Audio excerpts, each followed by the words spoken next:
many things happen, like, women being sexually harassed, having their belongings stolen more often, or even being abducted or something.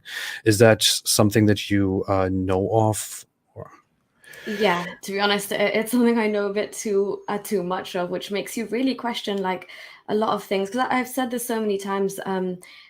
This amount of stories of women, even if like my dad had the same fears when we would go as a family, so it becomes really kind of intense and awkward and dangerous, even when you're doing tawaf, like when you're circumambulating the Kaaba. Especially like I said in Ramadan times, it's like a mini Hajj at that point, so it's like the same amount of rush. But honestly, they're not afraid to pinch your bum. They're not afraid to kind of touch you, or kind of like just you're in an abaya, but they use that closeness to get too close. Like it gets very, very uncomfortable.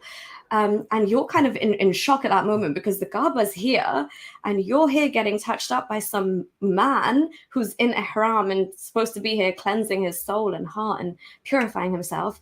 And you also don't feel like it's the right time to even tell the man or the person you're with, your mahram, because it's such a horrible thing to experience, but it happens all the time.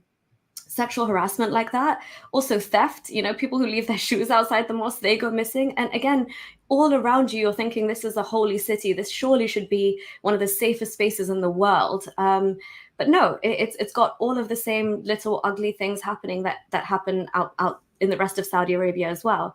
I know so many stories where women have come back from Umrah and Hajj and just had these horrible stories, and they haven't even told their husbands or whoever they were with. And then obviously, there's much darker stories, which probably will very much kill the mood of this conversation. But even one of my own teachers from high school had like the most horrific experience happen to her, where she was in a taxi, and the guy just took a detour and drove her into the middle of the desert and raped her and just left her there.